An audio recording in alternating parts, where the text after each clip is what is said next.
Good evening, Philosophy 101 students. We're going to talk more about Nietzsche tonight.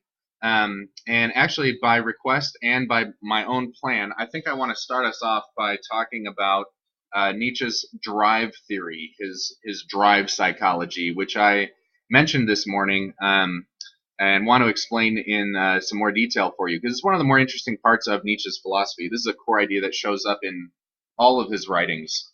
Oh, and before I do that, though, there was one other little bit of business I definitely wanted to start off with, and that was how I just kind of want to really repeat for the record here that I've assigned Nietzsche not because I think he's right. This is definitely, I've told you guys that I don't put the classes that or the material that I put into this class based on what my personal philosophical leanings are or who I think is right, but more of what I think is fruitful to wrestle with. And I think Nietzsche is fruitful to wrestle with, even though I also strongly think that he's wrong.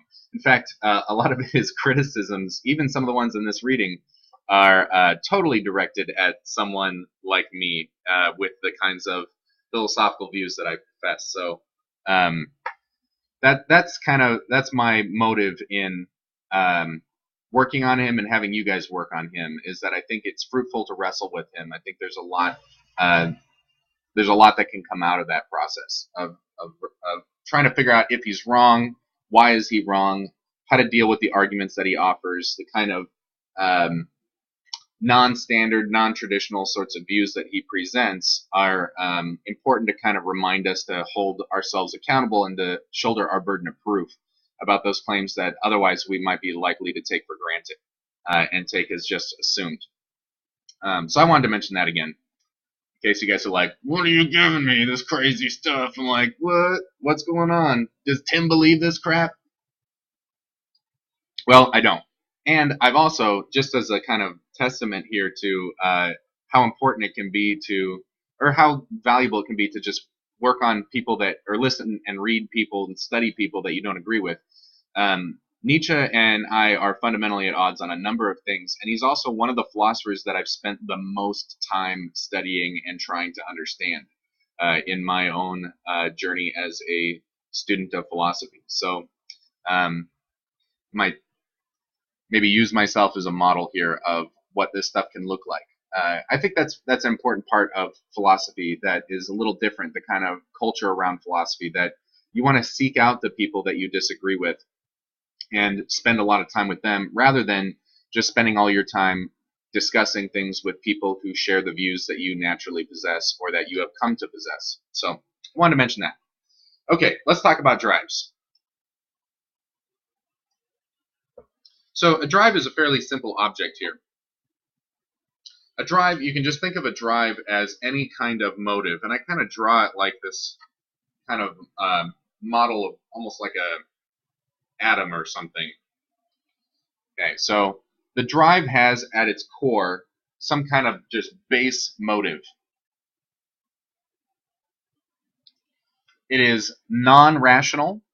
It is it's maybe you can call it emotional. That's all right. It's effective.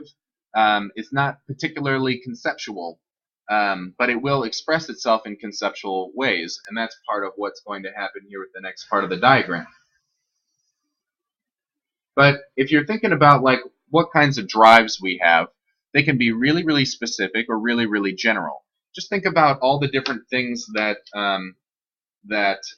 compel you toward the kinds of actions and behaviors that you choose to engage in your life. Like, what are the things that not are the things that you say that you value, but what are the things that actually get you to act? That's what the drives are all about. So, like, I really like cheeseburgers. I have a drive to eat cheeseburgers, but I also have like a drive for the truth. That drive in particular is going to be very, very interesting in the discussions Nietzsche is going to get into in this reading. So we're going to have to talk about that one in particular a lot more. But you can have like a drive for social interaction, or a drive for watching Netflix, or a drive for doing math, or sleeping, or all sorts of different things. It can go as, like I said, as general and as broad or as specific as you want. And these drives are going to be arranged, they're going to be in relationship with each other. But before we talk about the ways that drives relate to each other, let's just talk a little bit more about this inner structure of the drive. So at its core, it's like instinct. It's not necessarily thoughtful. It's not reasoning per se. It's just this kind of like insistent desire or urge, something like that is what's the core here, the motive. But what a drive will do is try to exert itself or assert itself into your life. This I mentioned Nietzsche's phrase "will to power" earlier today, and this idea of will to power goes also to the drives. The drives want to have power, and if it sounds like I'm kind of anthropomorphizing these things, that's just because that's how Nietzsche talks about them too. Most of the time, he speaks in metaphor around these drives, and he talks in terms of anthropomorphized personalities and things like that quite a bit. So the drive always is seeking to expand its foothold onto your life, to like take over more of your life, to gain more influence and power in you. You could think about it as like if we went back to like Goodman's worldviews. I'm like building a world, and there might be a lot of different elements to it, but there are some elements that are more to the core. They exert more influence in determining how I'm going to interpret reality and how I'm going to decide to act. And then there's others that might be more minor. They're more peripheral. So a drive is always wanting to move more toward the center. It's always trying to compete for control over your soul, if you want to talk about it that way. That metaphor is sloppy, but actually fairly close to the truth, at least in how Nietzsche's thinking about this. But they're going to fight, and they want to have more power and control. So it asserts itself with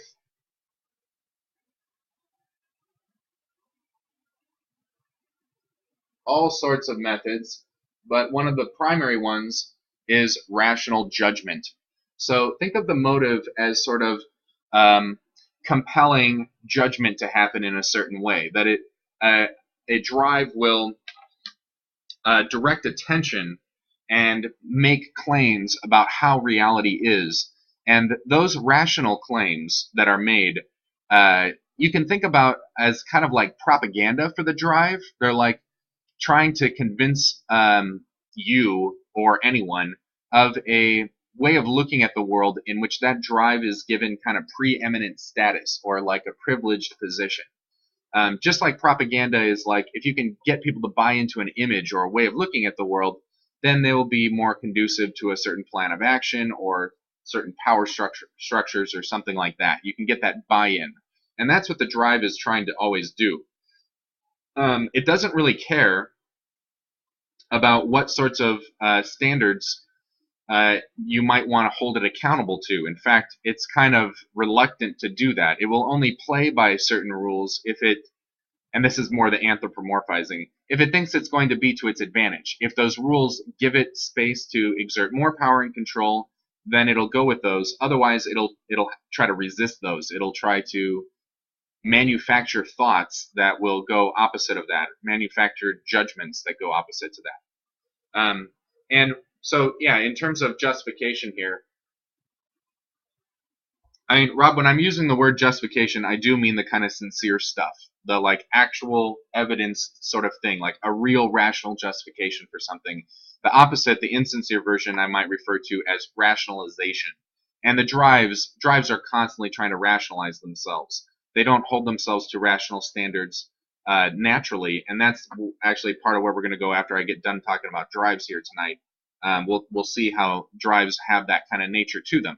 But Nietzsche says at one point in the reading here that you guys have, he says, fundamentally they are unthinking. They are like dumb. They don't survey a wide sense of possibilities or something like that. They are just insistent on their sort of way of doing things. That's what they're looking for. Yeah, I think that's right, Rob. The reason I don't like to use justification that way is that justification is kind of neutral between both of these things. Like whether an idea justifies another idea happens independently of what are the motives of the person giving the argument. someone who is insincere can still latch on to good ideas or true ideas or strong arguments. That can happen too. So justification, I think, is more about the ideas themselves and whether they meet certain rational standards than the intentions of the person who's advancing them. Okay, so that's a drive. Core,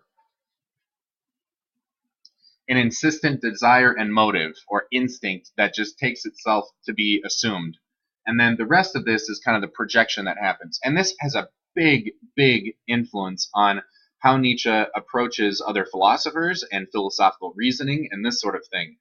In fact, I promised you guys that tonight one of our main agendas here is to try to leave the lecture tonight having an understanding of what Nietzsche thinks gay science is and what is the challenge that gay science presents. And part of it here is going to be to what extent truth is compatible with us being like this, us being made up of drives. Drives don't naturally care about the truth at all, but they're going to engage in rational thinking to try to justify themselves in order to gain some kind of influence and power on you. Okay. So, and how that's going to work and what's the story behind this, Nietzsche's going to do a bunch of digging. So that's where we're going to go in a little while.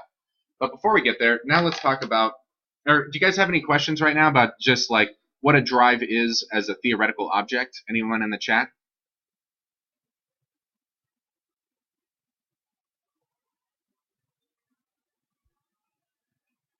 Okay. Cool. And let's do that thing we did with Wittgenstein, where if you want to ask a question or something, like, yeah, just give me a little like dash like that, and then I'll know that you're like typing something. That'll be great. So Lawrence, I'm taking your dash to mean that you're typing a question.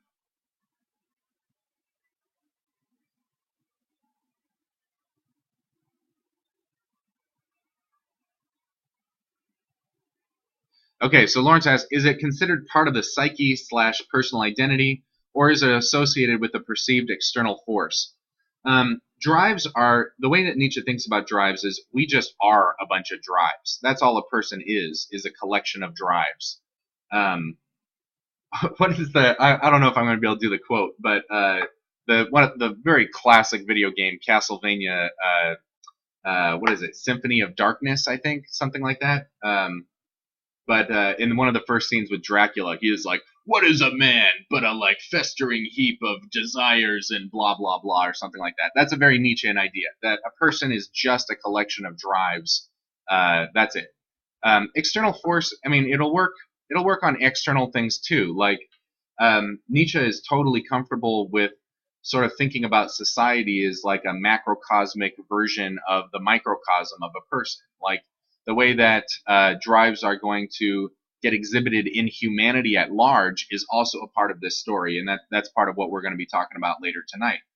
So it could be like the same when we talk about sociological phenomenon, like the tendencies for conformism or expectations to kind of filter through culture and influence you in terms of how you think and how you act. That's also something that Nietzsche would want to understand with this theory of drives. So whether they're just internal inside of your own psychology, or whether we're talking about things at the level of society, either way, they're going to work for that too.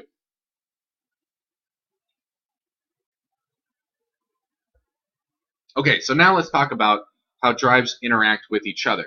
So the drives they're always trying to like push outward. They're always trying to extend their influence. And so that means they're going to start stepping on their toes very frequently. My favorite metaphor for how to think about these interactions is a garden. Nietzsche thinks of the drives as like competing for resources, and there's actually a particular type of resource that drives feed off of that gives them more power and more influence in us or in humanity at large. The food here is like the metaphor in the metaphor of a garden with a bunch of different plants growing. It would be like competing for like sunlight or something like that. That kind of food is experiences.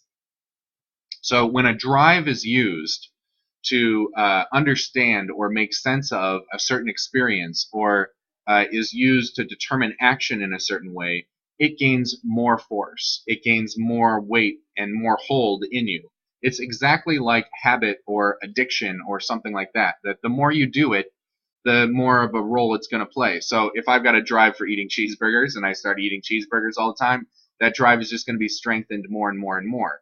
Uh, let's go back to my comments about Nietzsche's personality. Like, if he has these drives that generate a kind of cynicism, the more the more he uses that drive and the version of reality that it is projecting out there, the way of looking at reality that it is using, the stronger it's going to take hold inside of Nietzsche's soul, and the more that it will dominate how he understands and looks at the world. And we normally have a lot of these things. So, like a garden that will naturally grow, some things will be able to gain a sort of toehold here and take up more space and kind of beat out other drives, and might even beat them down. If a drive does not get a lot of food, it will wither up and die. It will lose influence. John Stuart Mill, totally different philosopher than Nietzsche, very, very different philosopher, very different ambitions, but he makes a similar observation about what happens to people as they get older. He says when they're young, they have a tendency for high-minded idealism and stuff like this, like truth-seeking and art and social justice and political engagement and all these sorts of things. Very, very optimistic, very enthusiastic about pursuing those things which are best in life. But if your life doesn't give you the affordances to exercise those aspects of you, or to use those motives, or to use that knowledge or that kind of perspective, then it will slowly lose hold on you, and you'll stop seeing the world that way. Mill talks about this because he's trying to answer a question of how to explain why people who've had experience of better pleasures or better goods in their life may sometimes choose the things that are lower and of lesser value. So, like, if let's say I'm a like idealistic young philosophy student in my youth, and then I get a job as like an accountant in a cubicle, and my life just doesn't give me a lot of options anymore, opportunities for expressing that side of me. Then at some point I will prefer to just go home and drink beer and watch television instead of crack open a philosophy book and do something that might be a little more to my self-betterment and my self-development. So that'd be very consistent with what Nietzsche is trying to say about drives here too. That if you don't use it, you lose it. That's kind of how it works with drives. So they compete with each other, but sometimes it's not just a straight ahead like who's going to get priority here, who's going to take up more space and influence and more room and things like that. There's some other tricky things that can happen with drives and how they negotiate these fights with each other. Before I get into that, I just realized I think I can draw some of these connections for you a little bit better. This whole thing about projecting out a paradigm that reinforces the drive. I've got a good example here from Nietzsche himself about how this kind of stuff happens. That depending on what my motives are, the world will look differently to me. Nietzsche uses an example of a person walks past you in the street. No, I'm sorry. You're walking down the street and you walk past a person, and as you walk past them, they kind of chuckle. So that's like the most base sense perception sort of thing. But then you can take that in a lot of different ways. You can interpret it in a lot of different ways. You could interpret it as like just coincidence that has nothing to do with you. You could be like, do I look funny? Is there something wrong with how I'm walking? Or is this guy making fun of me? Like, is he trying to pick a fight? Like, all these different ways that I might interpret the significance of the behavior will be determined by these drives that they are looking for. So if I'm like an angry person, if I've got a very strong drive for anger, then I might have a tendency to pick out this episode as this guy trying to insult me or pick a fight with me or something like that, and then that might lead me to confront them. And that judgment that this is what is going on, that this is the phenomenon that's taking place, is really useful for the drive to kind of assert its particular paradigm and to gain more traction. Goodman was really highlighting this, how the worldviews that we construct are for certain pragmatic purposes. They've got goals. they've got values at stake that you need the paradigm to reinforce. Just by carving up the world in a certain way, some things are going to take on more importance. Remember weighting and ordering and stuff like that about how we can organize worldviews. There will be values that are embedded in that, even when all we're doing is just doing some kind of descriptive project. Even if all we're trying to do is something like science, there will be certain types of values that we could understand what's going on there as those paradigms also encoding values in as much as they pick out some things as more salient and more important than others.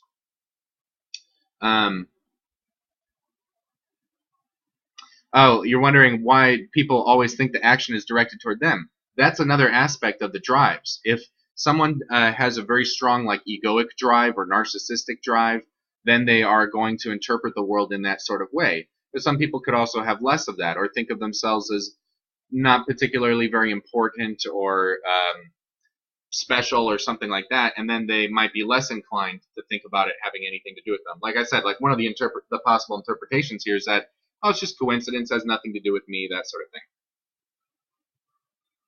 But this is where the drives will play in. Think about like just what kind of meaning or significance you put to the events that happen in your life. Like it's kind of easier to see in some of the more extreme versions, like say Napoleon, who took all of the things that happened to him, the sort of events, as like indicative of his star, his like destined epicness and glory. That's how he was interpreting the events that happened to him and what he was getting in experience, and that's reflective of what kind of drives that he has going on inside of his soul. So one of the important things that happens here is then whenever you hear an argument, if you're a Nietzsche drive psychologist sort of person, if you really buy this, if you buy that motives come first and reasons come later, that rationality is not fundamental, then when you're listening to philosophical arguments or any kind of argument, you're not really going to be listening to the details of the concepts that are getting projected. You're going to want to dig and listen for what are the underlying motives, and that's how Nietzsche does a lot of philosophy. He talks about Kant at the very end of the second half of the reading that I gave you guys, the part 2 reading. And he's not really looking at all about Kant's arguments. He's not really interested in that. He's more evaluating Kant based on what he thinks is Kant's personality and his motives and drives and what's behind why he's doing the kind of philosophy that he's doing. Whether this methodology is a wise methodology or not is part of what is controversial about Nietzsche and requires some careful thinking, in my opinion. But let's get back to this whole ways in which drives interact with each other. Okay, so it could just be a straight clash where there's going to be a winner. One of them will like win out. Like, should I look at it this way or that way? I'm maybe a little ambivalent about this. I could go either way, and then I go with this one. So this one got the experience, and this one kind of doesn't get the experience. It doesn't get that food, and so it withers up a little bit, and this one gets a little stronger. There's some creative options here for how these things can be negotiated. I was describing, the Freudian psychoanalytic way of understanding this ego-superego thing, where if you're in conflict with yourself, you're like, well, I really have this desire, I want to do this thing, but I've got this other part of me that knows these like moral values and has these moral commitments. So what I'll do is I'll do the thing that morality says I shouldn't do to satisfy that drive, but then I'll feel guilty about it to satisfy the other drive, to like play into the moral paradigm.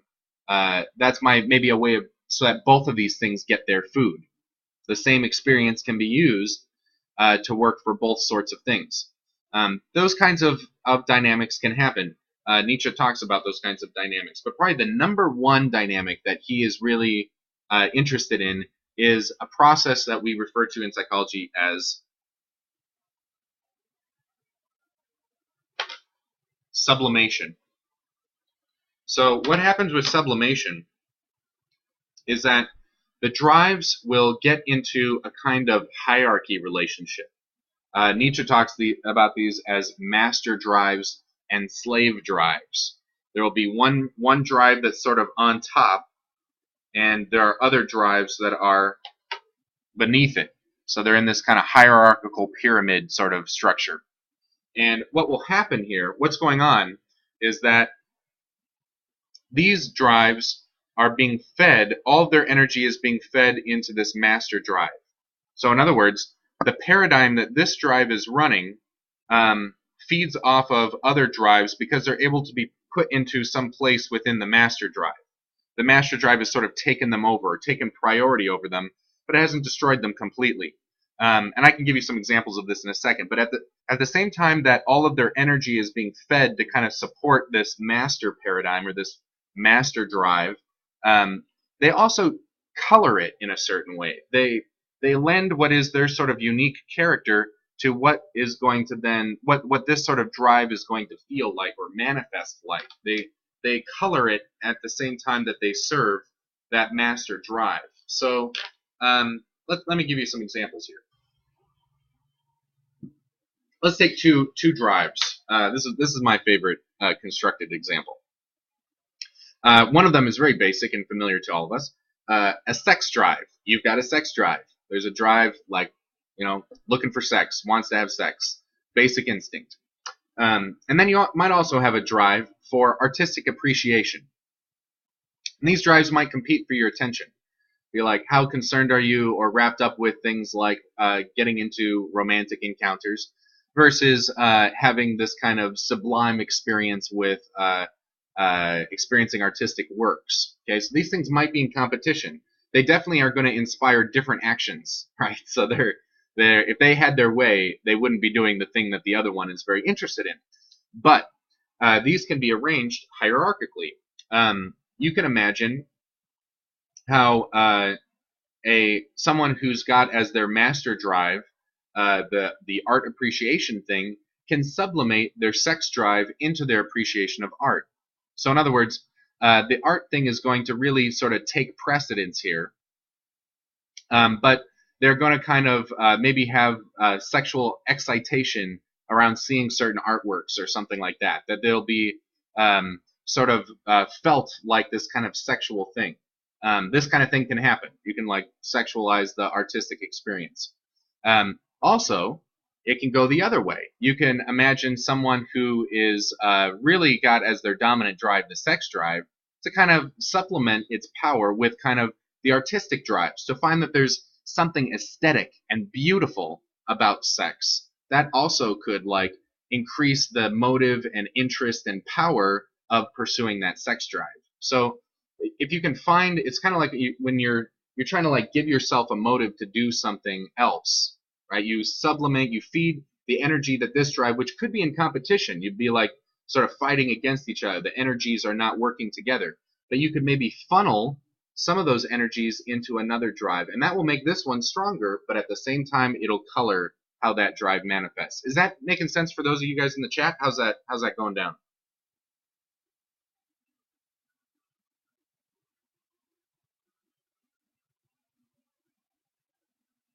Cool? Okay, let me answer some questions. Here, I'm going to grab some water while you guys are typing.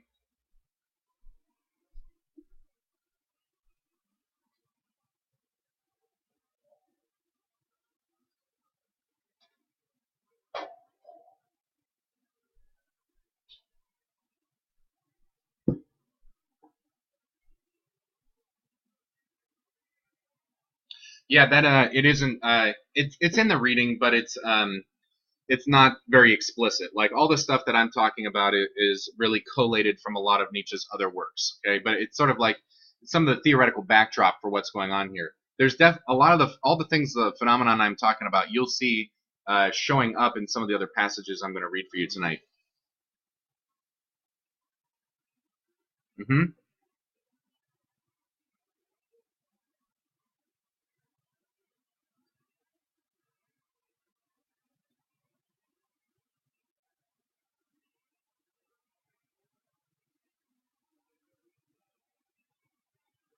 Do you have a question formulated, Ayaka, or is there any part of it that I could talk about a little bit more for you?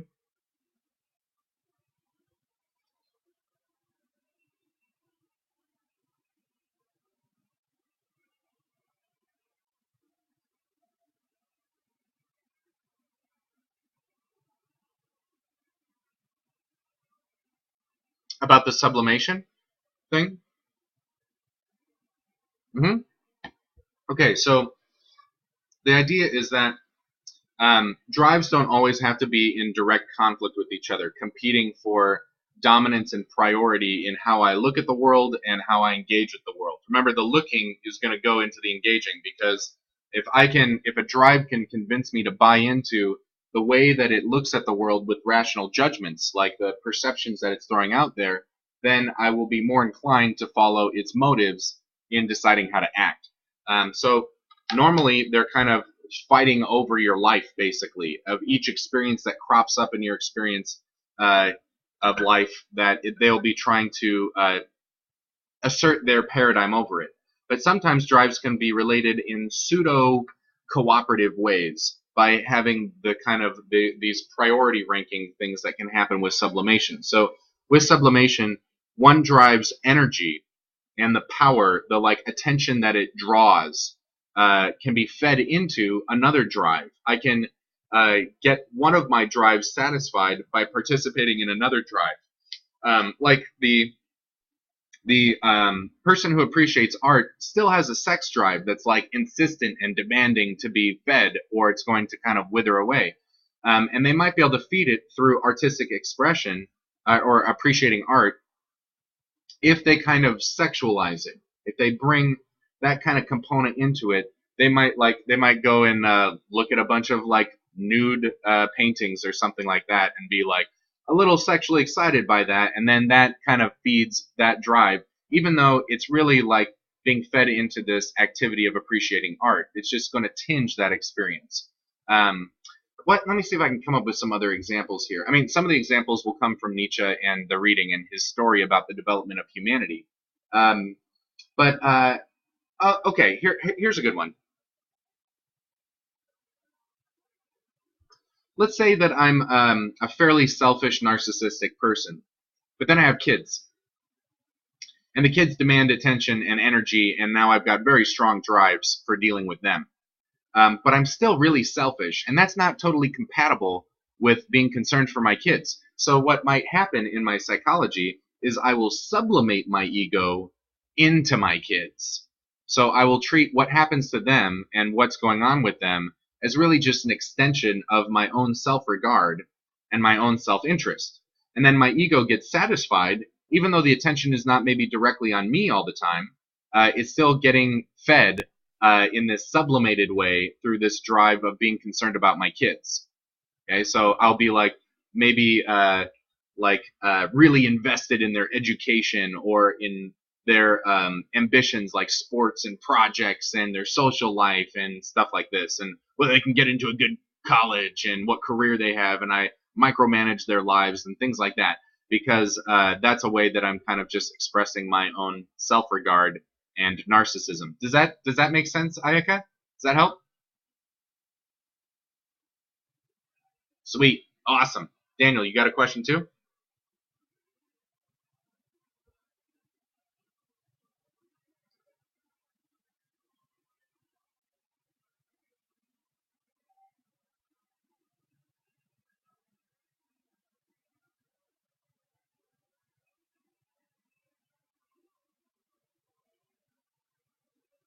Morality is just another game that drives play.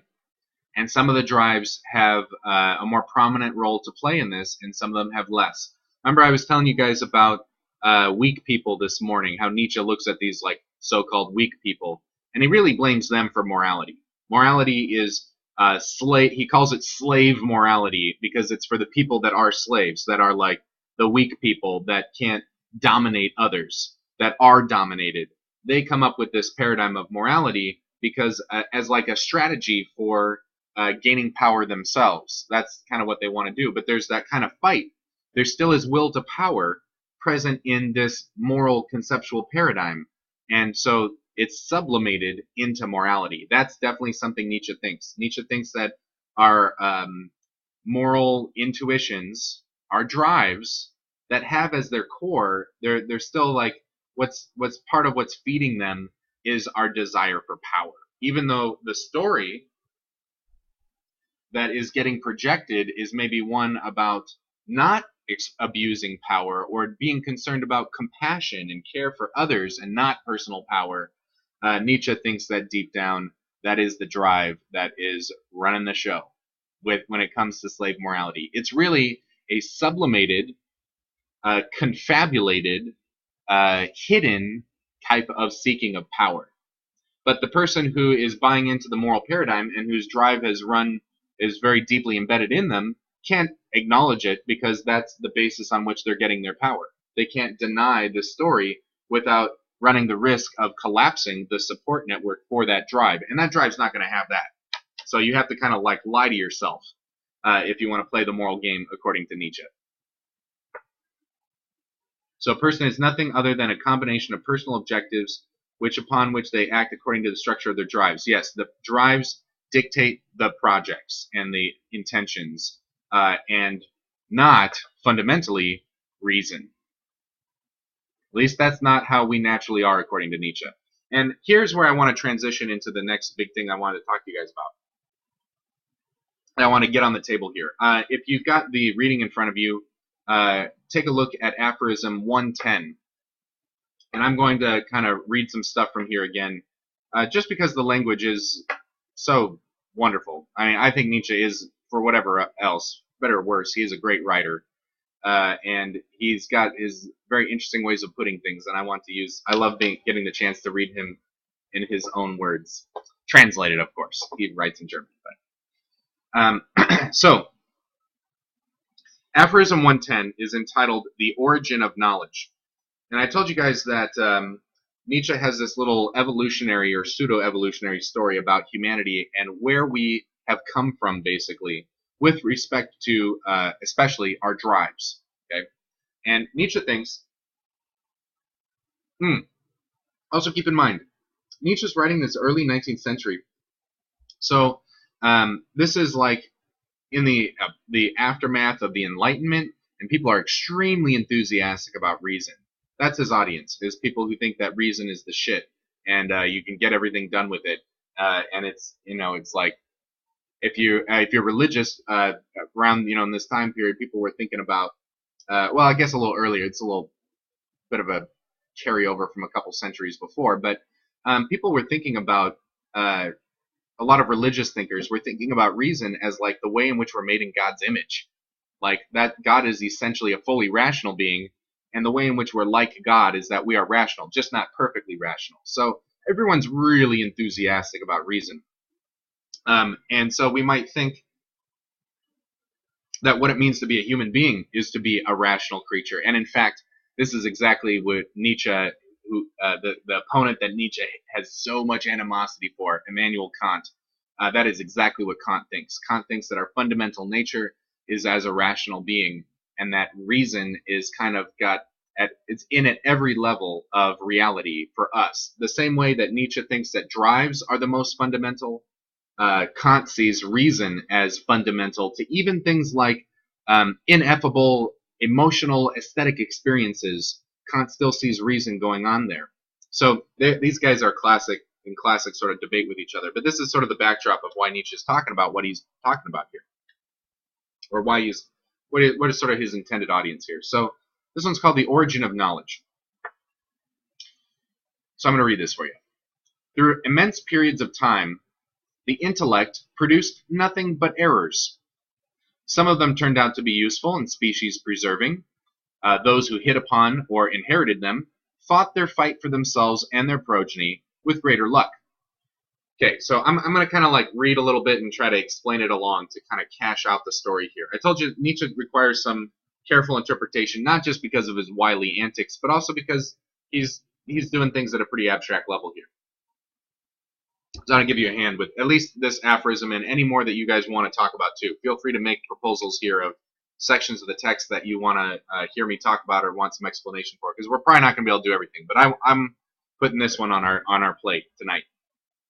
Okay, so Nietzsche's basic idea is that the intellect, that is, whatever is this sort of mind thing that comes up with judgments, is not coming up with a lot of true judgments. It's using principles for reasoning that are largely erroneous, that aren't really correct. But even false beliefs can have, or false thinking could give a survival advantage. And that's what Nietzsche is saying, is that it just so happens that like some of these things actually give us an ability to fight the fight for survival a little more effectively. To kind of illustrate this point, I mean, Nietzsche talks about this in a couple other places, but and I usually use the metaphor there, but I'll give it to you guys now. Imagine Descartes in the jungle. So if Descartes is like, I want to make sure I'm certain about these things. I think that there's a tiger in those bushes. At least I'm getting some perceptions of that. But is it really a tiger? Maybe there's an evil demon. Ah! And then the tiger attacks him, right? So the person who's like, I don't know, but it's probably a tiger, so I'm out of here. The person who like jumps to conclusions and is not as careful in deciding what they are going to believe is true about reality probably is going to have a better survival advantage than the person who is being very epistemically cautious and risk averse in how they form their beliefs. So it's these really, really basic patterns of thinking about reality that Nietzsche's talking about here. And he thinks, you know, the ones that are more prone to error are going to have, or I guess not that error will lead to a survival advantage, but errors very easily could have a survival advantage. So that's what Nietzsche thinks is going on. So as these things give a survival advantage, they get passed down, right? They get inherited. Such erroneous articles of faith, which were passed on by inheritance further and further, finally almost became part of the basic endowment of the species. And here are some of the things that he thinks are these fundamental errors. That there are enduring objects. These things are going to be really abstract, okay? But there are things that preserve their identity over time. That there are bodies. Oh wait, I skipped one. That there are identical things. That something could be identical to something else. He thinks that's an error too. That there are things at all. That there are kinds of material. That there are bodies. That a thing is what it appears to be. That our will is free. That what is good for me is also good in and for itself, like universally. These are the kinds of patterns of thinking that Nietzsche thinks have a survival advantage.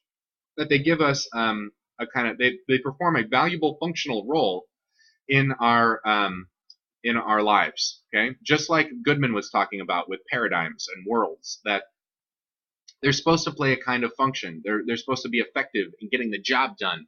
And Nietzsche thinks that these things are candidates for being technically errors, but being functional in this sort of way. And you might not even think of those things as errors. You might be like, yeah, there are things, and things can be identical, and you know, we have free will, things like this. And Nietzsche's saying, you know, this is the story he's going to tell.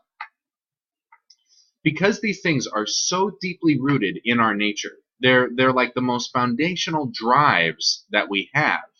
It is extremely hard for us to hold them in any kind of criticism because they're so basic to how we get around in our lives and do things that we can't second guess them. In other words, Nietzsche thinks the most deeply rooted drives in us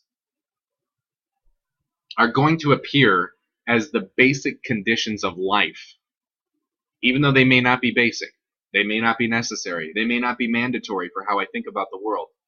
When they're the most deeply rooted things in you, you can't imagine life without them.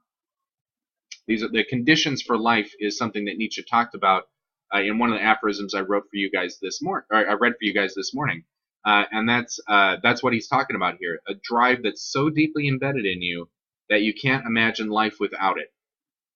But it doesn't mean it's correct, that it's true. Nietzsche thinks it could still be false. So I'm going to kind of draw a little narrative for us. Where the story begins with humanity is this big mess of error. That's where we start. That is our fundamental inheritance from the evolutionary process that led to human beings dominating the planet. Okay, it's that kind of thinking, these sort of patterns of thought are what conferred a big survival advantage on us. Okay, and it doesn't mean that they're true. Moving on. Only very late in the development of humanity did the deniers and doubters of such propositions emerge. Only very late did truth emerge as the weakest form of knowledge. Now that phrase is very tricky, isn't it? Only late did truth emerge as the weakest form of knowledge. Okay, so that if that sounds weird, it should sound weird.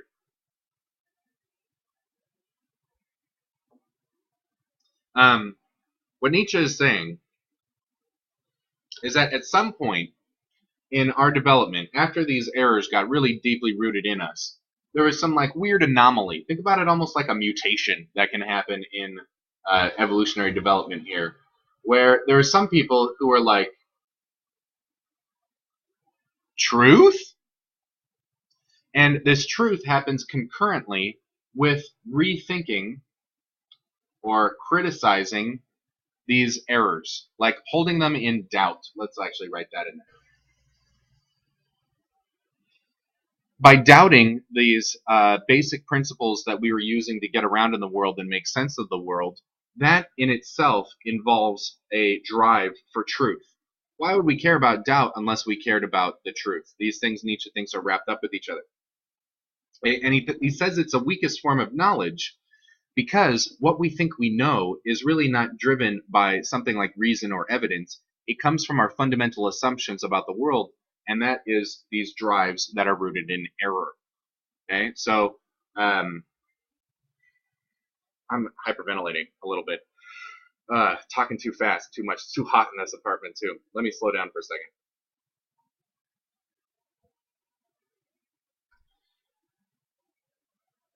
By the time early philosophy shows up on the scene, and all we mean here are just people who start doubting the things that we've been taking for granted, that are playing a kind of skeptical role.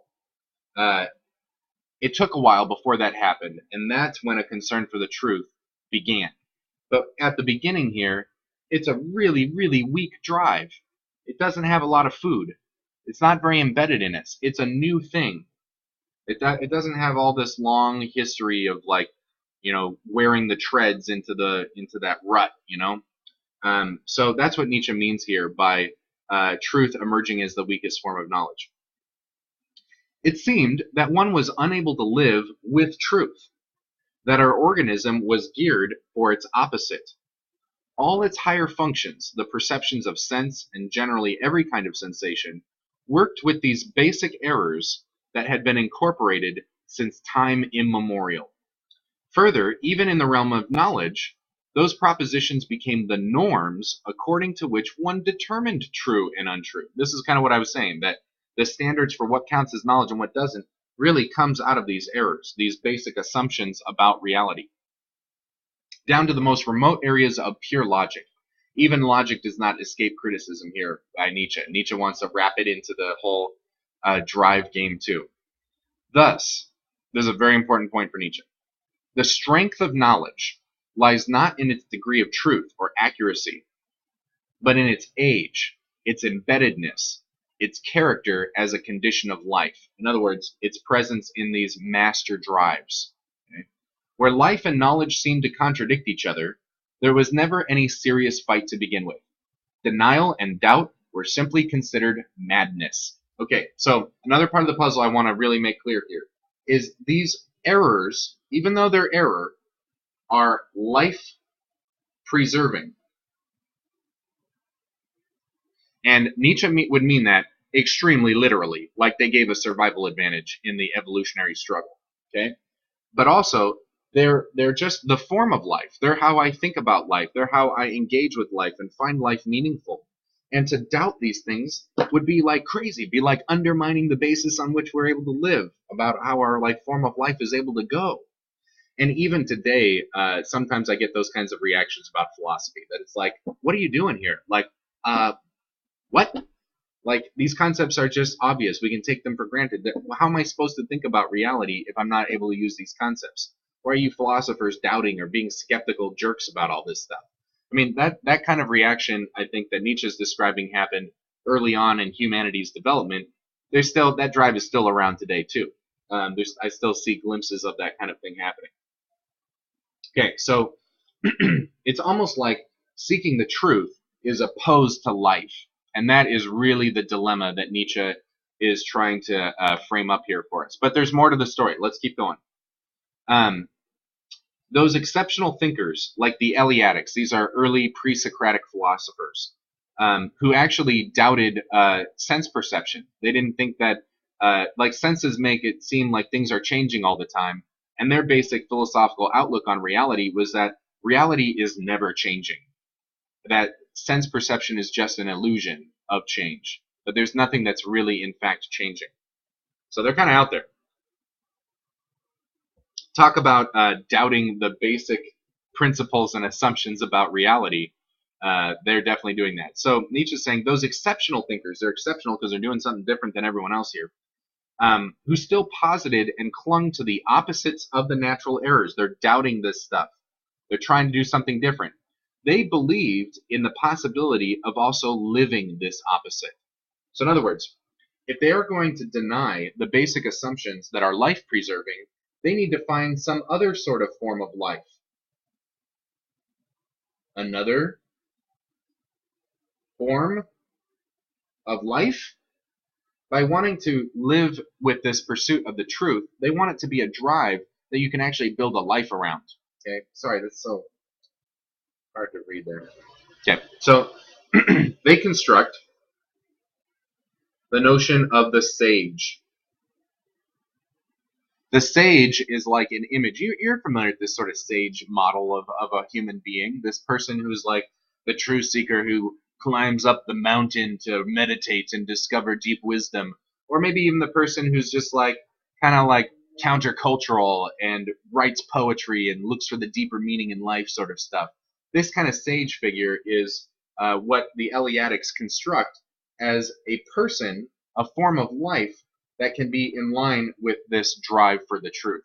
Okay, so Nietzsche says, they invented the sage as the man of unchangeability, impersonality, universality of intuition, as one and all at the same time, with a special capacity for that inverted knowledge. That just means the opposite of this stuff, okay, the inverted knowledge that otherwise humanity takes as assumed. As one and all at the same time, or blah, blah, blah. They had the faith that their knowledge was at the same time the principle of life. So they thought, these people are wrong, even though they've got life-preserving things, these instincts and drives that are make for life, that's not true life, that there's another life instead that we should pursue. But in order to claim all this, Nietzsche says, they had to deceive themselves about their own state. They had fictitiously to attribute to themselves impersonality and duration without change. They had to misconstrue the nature of the knower, deny the force of impulses and knowledge, and generally conceive reason as a completely free, self-originated activity. Okay, Nietzsche is saying that in order to build this notion of the sage, in order to do this, they had to basically deny that they had drives the same as everyone else. And Nietzsche thinks that fundamentally what we are drives. So Nietzsche thinks in order to kind of fight for this new way of life, they had to kind of turn their back on this stuff, which is basically acting on instincts that really don't have rational justification to them and maybe aren't true at all and are rooted in error, but that just work, that like make life work. Okay, so they had to say, we're not like this. We aren't these instinct people. We're doing this stuff with reason. And we can just opt out of all this instinctual game. That man is a rational animal. That he's able to put the animal, maybe the animal side is there, but we can put it in its place with reason. And we'll try to pursue that ideal and make ourselves into rational beings. That is what Nietzsche thinks how they had to see themselves in order to pursue this new drive of truth-seeking. Okay? But he thinks it's a lie, that there's a deception that's built into there. Nietzsche says they closed their eyes to the fact that they, too, had arrived at their propositions in opposition to what was considered valid or from a desire for tranquility or sole possession or sovereignty. So he thinks the only reason that truth emerged on the scene at all was really that it came out of these errors. The only reason that this new drive came on the scene is because it's feeding off of the drives that are down here in the basic errors and instincts that they inherited from the story of humanity up until this point. Okay, the subtler development of honesty and skepticism finally made also these people impossible. So they start criticizing their own standard of the sage, and the sage becomes a kind of like untenable form of life as well. Um, na, na, na, na, na, na. This blah blah blah blah. This subtler honesty and skepticism arose whenever two conflicting propositions seemed to be applicable to life because both were compatible with the basic errors, and thus where it was possible to argue about the greater or lesser degree of usefulness for life. Also, whenever new propositions showed themselves to not be directly useful, but at least also not harmful, as expressions of an intellectual play impulse, and innocent and happy like all play. Gradually, the human brain filled itself with such judgments and convictions, and ferment, struggle, and lust for power developed in this tangle. This is a little complicated section here that Nietzsche is going through. But basically, what his story is that the fact that this sage persona is rejecting at the same time that it's drawing on these basic errors makes for a problem. But what happens is that in a word, sublimation. This is what happens. All of these errors, these drives that we inherited, start getting fed into the sage paradigm because on its own, it's not able, it's like against life. Like at the beginning, it's showing up on the scene as kind of life denial. It's opposed to the things that make life what it is, and that's not tenable. That humanity can't live this sort of way. There's some earlier aphorisms in the reading that are speaking to this about madness versus reason or order versus chaos. These are other themes that are very important to Nietzsche. You may have heard of this kind of philosophical distinction between Dionysian life and Apollonian life. Dionysian's like party time, instincts, pleasure, drives, desires, stuff like that.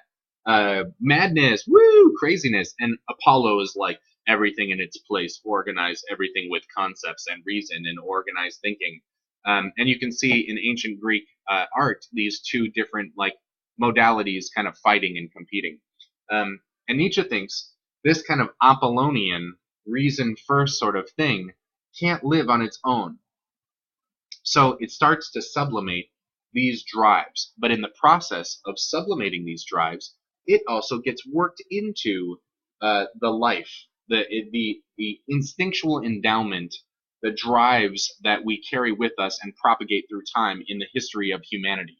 Nietzsche thinks this works too. Why? Because truth-seeking is like another arena in which all of these basic drives can have a field day and have fun. All these things about like pursuing things like power and glory and feeling cool about yourself and the ego and like just ambition and accomplishment and play, all of that stuff is compatible with truth-seeking. The truth-seeking activity can feed all of those drives. So that's why Nietzsche thinks these people start actually taking up a bigger place in society. Like philosophy catches on because people sort of start to make the connections here about how this truth-seeking thing can be a type of way to feed myself in these drives that naturally want to be fed. Talking about all that stuff from earlier tonight. Is this making sense? How are you guys doing in the chat? I want to check in with you guys.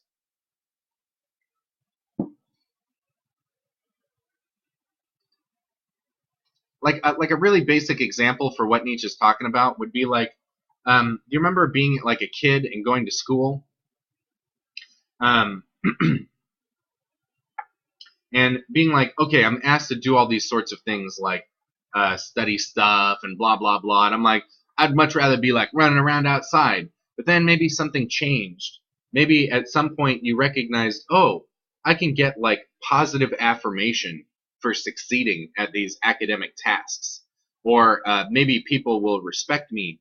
Or I can, all sorts of other motives start to get into play. And a lot of school can be kind of like filled with that kind of, you might say, bullshit, right? But at the same time, it gives you motive. It gives you motivation. It gives you drive to engage in these tasks and to try to seek them. Sometimes that can be destructive, like those motives maybe and those drives shouldn't be getting fed, or they might go in a direction we don't think is particularly helpful, but they definitely might evolve in that way, and Nietzsche's got a story for how. Does that example make sense? And Rob, when you say it, do you mean that when you're reading it before it wasn't making sense, but now it does make sense with some of the background?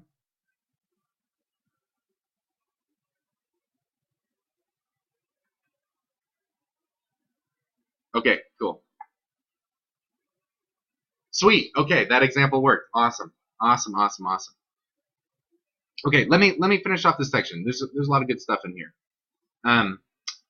Okay, so gradually the human brain filled itself with such judgments and convictions, basically the truth-seeking stuff, like prioritizing reason, asking for evidence, being skeptical, trying to be honest, all of these sorts of things. Those are the kinds of drives that are connected with truth-seeking.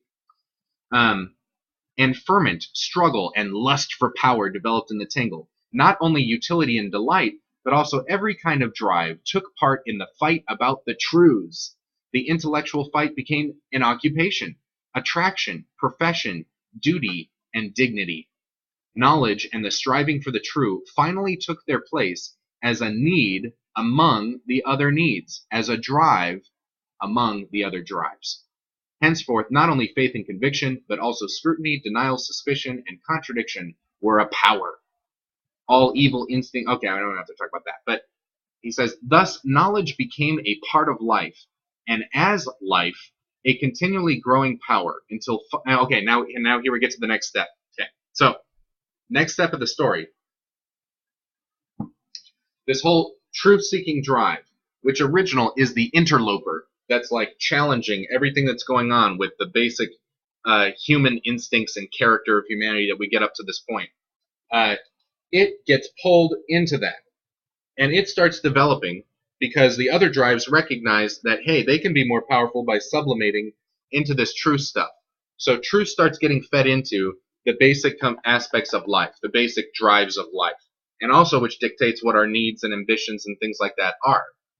But keep in mind, this conflict here, the beginning errors, and this whole skepticism, truth-seeking thing, they originally were in a kind of fight with each other. And the fact that the error drives are able to be sublimated into the truth-seeking stuff, the fact that they're compatible with it, doesn't mean that there isn't this conflict. Okay, so then Nietzsche says, truth starts gaining this power. The drive for truth starts gaining this power and getting embedded into humanity and what are the conditions for human life, how we see ourselves as being human. Certainly at this point today, you can definitely see that. Just think about how important knowledge and truth is to every aspect of our lives. We live by it. Education is like a fundamental social institution. Everyone is talking about who's right and who's wrong and thinking about truth. That just shows how deeply embedded it's been in humanity, as Nietzsche would say. Okay? But he says it's getting bigger and bigger, this whole truth drive, a continually growing power until finally knowledge and the ancient basic errors struck against each other, both as life, both as power, both in the same person. We now, all of us have inherited both of these types of drives. They're both deeply rooted in our character. The thinker, that is now the being in whom the drive to truth and those life-preserving errors are fighting their first battle, after the drive to truth has proven itself to be a life-preserving power too. In relation to the significance of this battle, everything else is a matter of indifference. He's saying this is the most important question, this is the most important struggle that humanity has ever had to face. The ultimate question about the condition of life is posed here. And the first attempt is made here to answer the question through experiment. So here's the question. To what extent can truth stand to be incorporated into life? That is the question. That is the experiment. That is what Nietzsche is wondering about when he's asking about gay science. This is the truth component. This is the life component. So how can you pursue the truth as a form of life? That is what Nietzsche is really curious about. how can these two basic aspects of us, when they come to a head and collide with each other, what's going to happen? They seem incompatible, even though they've been able to kind of get along so far. I mean, they got along initially because truth was such a small drive, it didn't really have a lot going on for it, but it slowly became more powerful, and now it maybe threatens to be the usurper of like dominating what's going to happen with us. If you studied 17th, 18th, 19th century history, you know that there are these big movements. There's the Enlightenment, and then there's kind of a backlash here with Romanticism and this kind of anti-reason thing where, you know, Romantics are the kind of people who would say that, like, what's most authentic and meaningful are your deepest feelings, your most authentic, like, emotions and that sort of thing. And that the Enlightenment thinkers are thinking, like, we're pretty skeptical about emotions. Emotions seem pretty insincere. They don't really have a lot of evidence behind them. And that authentic belief would be something like rationally justified belief. It's the thing that, upon consideration, you arrive at as a conclusion. There's a huge intellectual battle, a huge philosophical battle that's happening between these two paradigms. And Nietzsche is trying to get right into the middle of it. The whole, to kind of put these sort of two contrasting elements together again, like the way that Nietzsche sees it, truth is like Apollo, it's like order, and life is like Dionysus, play and like madness and chaos. These are these two elements. And Nietzsche doesn't think that really we can survive with either one of them. In fact, he thinks the fact that we've had both of them partially explains our evolutionary success. But at the same time, they seem fighting against each other. They don't like each other. They clash. And so Nietzsche's really curious. Is it possible for us to put together both of them? In talking about life, the gay part of gay science, that means we're in the territory of ethics, how to live. It's about morality. Maybe Nietzsche doesn't like that word for it, but it is about life. And Nietzsche thinks that morality is a form of life, and he actually has a lot of respect for it. At one point he says, you know, he's totally opposed to slave morality, traditional moral values, and things like that, but he's like, it wasn't until morality came on the scene that humanity got interesting. Like, Nietzsche's got a lot of respect for the weak people who are able to, like, pull the wool over the strong people here. They're like, that was pretty crafty. He's like, bravo. I think it's wrong, Nietzsche. Nietzsche would be like, I think this is a distortion of humanity and we're heading in an evolutionary dead end. But still, wow, the ingenuity and influence here is incredible. So this is a part of what we're trying to uncover is what's a form of life, what's a way of living, you might say, what's an ethic that is able to take the life-preserving drives that are rooted in error and get them to be compatible with truth-seeking, with honesty, with authenticity. How can this happen? In other words, how can we live without lying to ourselves? Nietzsche wants to pursue the truth, but not the way that the Eleatics did, by inventing this sage that is basically a type of self-delusion about what kinds of beings like that we are. Nietzsche wants us to, like, own up to the fact that we're fundamentally drive creatures. We feel first, we have motives first, and then we rationalize. That's how Nietzsche thinks about all reasoning. But what about this truth-seeking thing? I mean, this sincerity behind it, of not trying to dictate things with just my drives. Like, how can beings like us that are based on drives be sincere truth seekers? That's the question of gay science. That's a really pressing question, really crazy question. It's like the most massive cultural crisis possible, according to Nietzsche.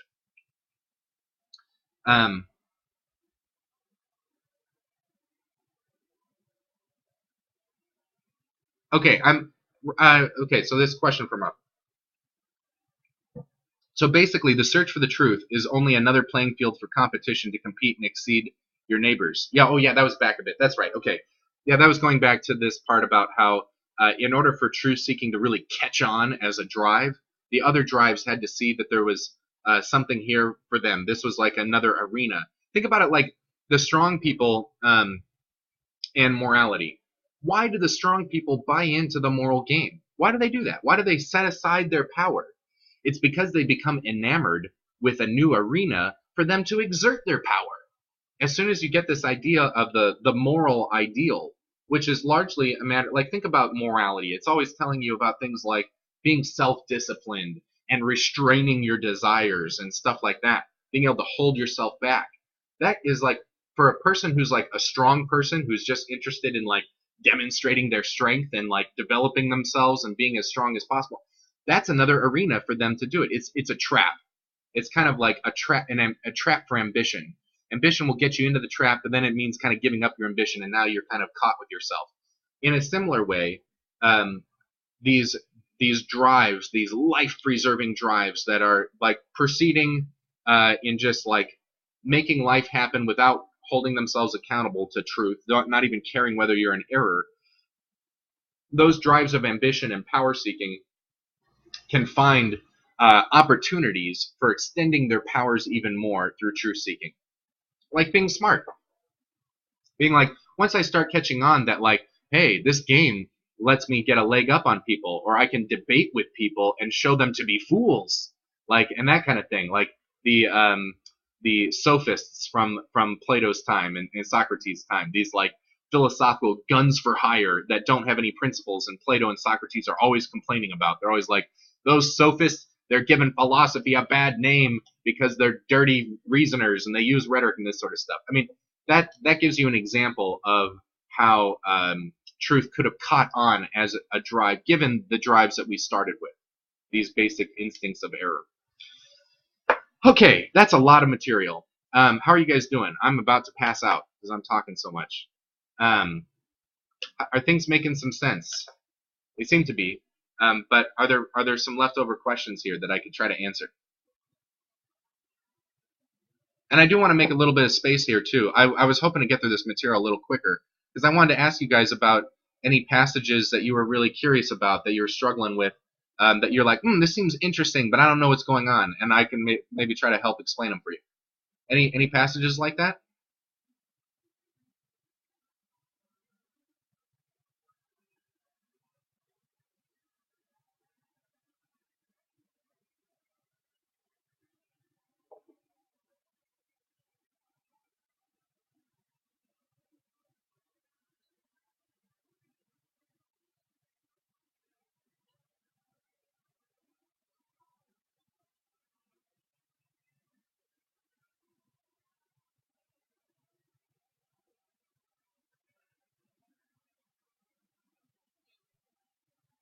All right.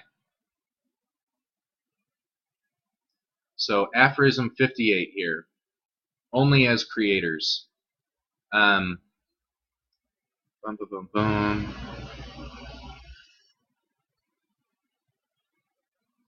Okay, let me try to explain this part for you. So Nietzsche is saying that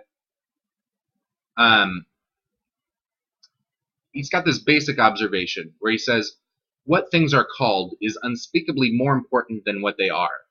So in other words, Nietzsche is saying that the actual truth and reality of things doesn't have a lot of influence on us in determining the course of how our drives are going to evolve, or which ones are going to get more deeply rooted in us versus others. Which ones are more true doesn't really matter. Not unless we've got a truth-seeking drive that makes them matter. Okay, so remember, man, my board has gotten a little crazy tonight. That makes sense because we're talking about Nietzsche. Okay, so remember the basic model here for a drive, that it's got this like core motive, but then it's projecting out these rational judgments to try to assert itself, okay? What Nietzsche is saying is that whether it's going to catch on, whether it's going to become more powerful or not, really has very little to do with how accurate it is at representing how reality is. It's whether the story it's telling about reality is a compelling one, whether it just draws our attention or not, whether it draws it in. And that's going to do a lot by sublimating other drives to it. It's got to get crafty and ingenious about making openings for how other drives might look at it as an attractive option for how to express themselves. So that drives band together in these master-slave relationships to become more powerful. There's actually an aphorism at the very end of this reading that I want to connect with 58 for you. So this one says, life is not an argument. We have arranged for ourselves a world in which we are able to live by positing bodies, lines, planes, causes and effects, motions and rest, form and content. All of these different, what he calls articles of faith, that we couldn't live without. all the sorts of theoretical concepts that we use for science and philosophy and all this stuff. But he says the fact that we can't live without them does not prove them. Life is not an argument. The conditions of life might include error. This is part of the story that I've been explaining tonight to you guys about how what could help us get a survival advantage, or what would help us find a life that is like meaningful and compelling to us, where we get to live out our drives, may not be with ways of thinking about reality that are actually accurate. So Nietzsche thinks how we talk about things is really this sort of stuff, the projected propaganda of a drive. And that is way more important than whether things are actually true or false. We might think of it the opposite way, that like if I have false beliefs, I'm not going to get very far. And Nietzsche's point is that really, maybe you could. There's a lot of beliefs that are going to get by just fine without any justification at all. People can live very dogmatically, very close-mindedly, and get around and feel like they're actually pretty strong, that they're in a strong position, even though they have no justification for what they're thinking. Why? Because it confers this sort of advantage or functionality in making life happen, to be life-preserving. So Nietzsche says in 58 here, the reputation, name and appearance, the worth, the usual measure and weight of a thing, almost always something mistaken and arbitrary, thrown over things like a dress. It doesn't even fit. It's quite foreign to their nature and even to their skin. These things are what has grown into the thing itself. How we think about the thing and its very nature, its essence, is really just a story that we've told about the thing that has become deeply embedded as a condition of life. So Nietzsche thinks if you want to combat these ideas, disproving them is not going to accomplish anything. If someone has a false belief, showing them why they're false, it's not going to make a difference, because people are not fundamentally rational. They're fundamentally drives. So you have to influence their drives. You have to create another, more compelling story that is going to draw their attention away from these other drives and the stories that they tell. That's how Nietzsche's thinking about it. And that might seem like it is in tension with truth-seeking and the other passages in which Nietzsche's talking about honesty and trying to figure out what's really true. And that is the question. That's the dilemma here of gay science, is there are these forces that seem opposed to each other. How do we get them to work together? In what way can they be reconciled or be made compatible? So if you feel like Nietzsche's contradicting himself, I mean, in large ways he is, but that's part of his point, is that there is a tension here. There is a contradiction. And he wants to first frame that for us and then figure out ways that we might be able to resolve it. And the second reading that I'm giving you guys for next week, the part 2 of Gay Science, that's going to get a little bit more into Nietzsche's positive statements about where to go from here. The first section is mostly about framing the dilemma, and the second part is going to be about maybe giving a response to it. So let me know, Rob, if that kind of answers your questions on there, if there's any more. Ayaka is saying, I want to ask you about cause and effect part. When I look up my dictionary for explanation and description, I get the same meaning. So I got confused. Can you explain what he's saying about this part? Yeah, that makes sense. Probably the most interesting idea in this section is what Nietzsche says about how we never explain anything. So when we do science and we think we're learning more about reality, that we're getting an explanation for reality, all Nietzsche thinks we're doing is just describing reality in greater detail. I think the kind of explanation that Nietzsche is contrasting with description here would be an understanding of why are things the way that they are. Why is the world this way? Nietzsche says, inasmuch as I do science to try to investigate this, all I discover is just more facts about how reality is. No stories about why it is the way that it is. No story, like Nietzsche says at one point, he says, no one has ever explained the push. So like, here, I've got my cup. You knew the cup was going to come into it sooner or later, right? So here's a cup, and I do this. Whoop! Whoa, that's crazy. Why did it happen that way? Oh, you might say some forces about, or you might tell me some story about the forces that are present with the motion, the momentum, mass, and gravity, and electrons, and maybe even some really crazy stuff at the subatomic level. But that's just a more detailed description of the event. If I wanted to know, why is this possible? No story. Nothing. Scientists never get there. That's Nietzsche's point there. So he's saying, that really no understanding of why is reality this way. In other words, even despite everything that science tells me, reality is utterly arbitrary, as far as I know. I've never gotten a story for why it's somewhere else. Now, this is where maybe you might say religion has a story, and it does. To be perfectly honest, a religious narrative is definitely answering the kind of question that science can't answer, in this sense of an explanation that assigns purpose to why reality is the way that it is. If you think if and it'd have to be something like a story about God's plan, like God set up reality this way so that these things could happen in order to make these things possible and that sort of stuff. There'd have to be some kind of story like that to give Nietzsche what he's asking for when he's asking for an explanation. Now, Nietzsche absolutely hates the concept of God, and so he's not going to go with something like that. But he does think that that's a question that needs to be answered here. But so his main goal here in Aphorism 112 is to just kind of reveal to us or dig up for us how when we think that we're somehow arriving at some ultimate knowledge of reality when we're doing this whole science thing, that we really aren't. That we're not answering the most fundamental existential questions about human existence and conditions for life, which are really ethical kinds of questions. Okay. So I hope that helps you, Ayaka. Let me know if there's some more to do here. We're rolling up on an hour and 20 minutes on the lecture, which I'm totally cool with.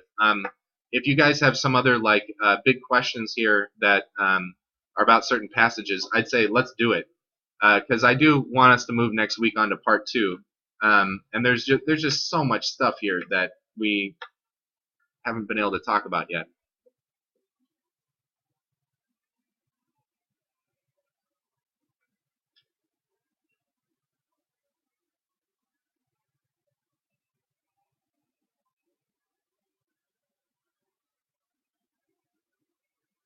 So anything else for tonight? Oh, you guys need a code. You need a code.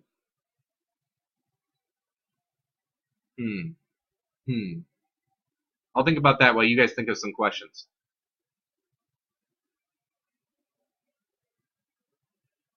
Okay, let's have the code be Superman tonight.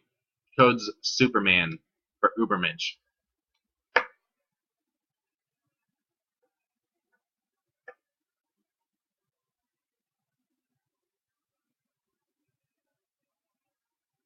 Okay, sounds good. And the stuff that's going on in part 1, we can still talk about next week too, because they're related. I mean, they're connected. The answers Nietzsche is going to give us are going to be definitely relevant based on the way that he's sort of framing up the questions here. So that's what's going on. That's what's up. All right. Good night, or goodbye to those of you on YouTube and people in the chat. We can talk more if you want to after I'm done here.